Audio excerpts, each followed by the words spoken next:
মাগো, আমি যদি কোনো অন্যায় করি তুমি ক্ষমা করে দিও। মা, আমার দুটো বাচ্চা ঠিক আছে তোমার কাছে, আমার তো আর পাবা না। আমি বাঁচবো কি মারবো মা, তুমি পাবা না তো আমার ক্ষমা করে দিও মা। আমার দুটো বাচ্চা ঠিক আছে মা, তুমি দেখো এইটুকুনে কথা আমার ছেলে বললে কাটিয়ে দিয়েছে। আর কখনো মেসেজও দিনি, আর মেসেজও দিনি, কথাও বলিনি। আর 7 দিন আমি প্রতিদিন ওই কান্নাকাটি করতেছে, প্রাণ ভিক্ষা চাইতেছে, তোমরা আমাকে যে কোনো মূল্যে আমার বাড়ি ঘর বেচে হইলো তোমরা আমারে বাঁচাও। মানে আমার বাসুরের ছেলে আবার বাসুরের মেয়ে জামাই দুইজন একসাথে গিয়েছিল। ওরা দুইজন একসাথে যাওয়ার পরে সোহান আগে নিছে ক্যাম্পে, ওই দেশের ক্যাম্পে নেওয়ার পরে সোহান আগে গেছে। যাওয়ার পরে 3 দিন পরে আকরামকে বলতেছে যে আকরাম ভাই তুমি আইসো না, এখানে অনেক সমস্যা, তুমি দরকার পড়লে ওইখানে প্রাণ দাও, কিন্তু এখানে আইসো না, এখানের অবস্থা অনেক খারাপ। প্রথম দিন গিয়ে ওরে মেসেজ দিছে তুমি কি যদি ঢুকো তো এখানে পানি ফিরতে পারবা না।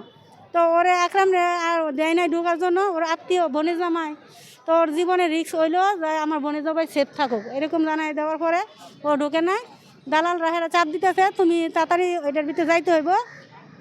আকরাম বলছে না ভাই, আমার ভাই মেসেজ করছে উনি নিরাপদ না, আমি যাব না।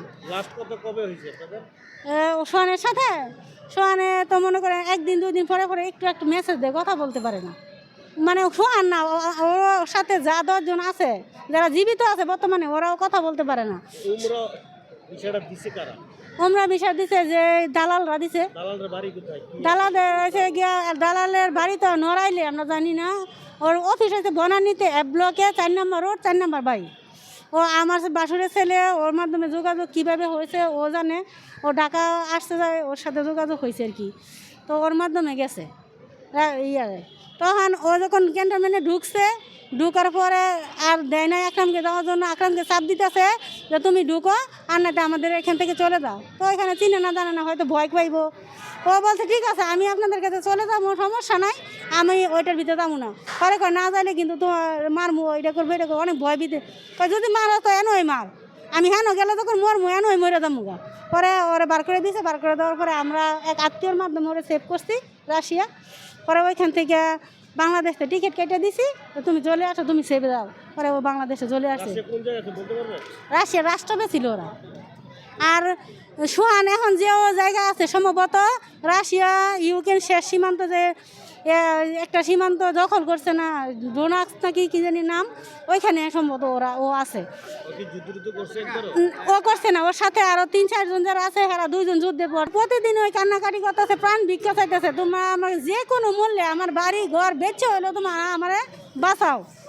এখন আমরা কই গেলে ভালো হইব, কোথায় গেলে কি করতে পারবো, আমরা তো সাধারণ মানুষ জানি না। আজকে 15 দিন দৌড়াদৌড়ি করে পরে মন্ত্রণালয়ে একটা দরখাস্ত দিছি। আমার ওর চাচারা আবার বিদেশ থেকে, আমরা প্রবাসী, আমাদের বাড়িতে সবাই প্রবাসী। ও চাচারা বলতেছে তোমরা প্রবাসী কল্যাণ মন্ত্রণালয়ে যা করতে পারে ওরাই করতে পারবো। দালালে তোমরা যে আশ্বাস দিতেছে এ কাজ হইতো না, এই কাজ হইলে হ্যাঁ মরা হয়ে যাইব। পরে আমরা প্রবাসী কল্যাণ মন্ত্রণালয়ে ওই দিন দরখাস্ত দিয়েছি 3-4 দিন আগে। আবার ওইখান থেকে বলছে স্বরাষ্ট্র মন্ত্রণালয়ে দিতাম, 5 দিন আবার স্বরাষ্ট্র মন্ত্রণালয়ে একটা দরখাস্ত দিছি। ওরা আবার প্রবাসী কল্যাণ মন্ত্রণালয়ের সাথে ও বলে মেসেজ দিছে যে সোহান তুমি চিন্তা করো না, আমি তোমাদের সাথে যোগাযোগ রাখবো। তো জাফর,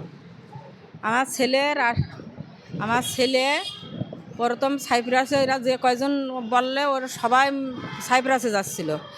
ভিসাটা বন্ধ বলে ওনারা রাশিয়ায় পাঠাই দেবে।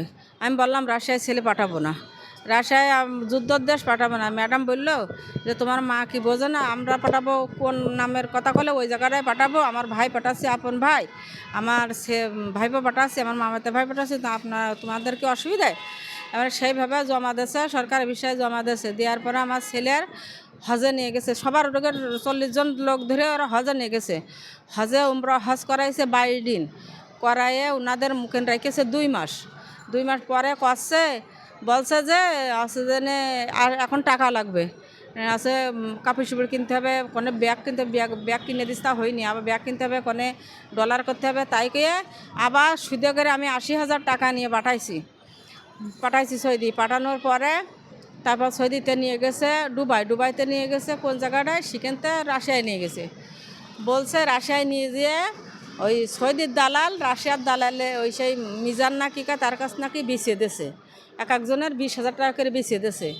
দেওয়ার পরে ছেলেরা তো বুঝিনি জানিনি ট্রেনিং দিচ্ছিল ভালো কলেমা ভালো ট্রেনিং দিচ্ছে ট্রেনিং দিতে দিতে এবার ওদের আছে যুদ্ধই নিয়ে গেছে এবার ওরা যাইতে না চলে ওর খুব মারধর করছে খাতি দিচ্ছে না খুব মারধর করছে গালি গালাজ দিচ্ছে খুব অত্যাচার করছে এবার এরমভাবে করছে কামতেছি করছে করতেছে একটু করে মেসেজ দেয় কথা তো বলতে দেয় না একটু করে মেসেজ দেয় আমরা একটু করে মেসেজ দিই এবারটা দিলে আছে যে গেনে এবার যুদ্ধ নিয়ে যে ওকে যখন একজন মানে গুলি লেগে বোম ফুটে একজন আহত হয়ে হসপিটালে ভর্তি আর একজন মরে গেছে যার পর ছেলেরাও ভীত হয়ে গেছে এখন যাচ্ছে না বলে ওদের মারধর করছে নির্যাতন করছে ছেলে 4 দিন আগে ছেলে আছে একটু কথা বলেছে এই কথাই বলেছে মা গো আমি যদি কোনো অন্যায় করি তুমি ক্ষমা করে দিও মা আমার দুটো বাচ্চা ঠিক আছে তোমার কাছে আমার তো আর পাবা না আমি বাঁচবো কি মারবো মা তুমি পাবা না তো আমার ক্ষমা করে দিও মা আমাদের বাচ্চা ঠিক আছে মা তুমি দেখো এইটুকুনে কথা আমার ছেলে বললে কাটিয়ে দিয়েছে আর কখনো মেসেজও দিনি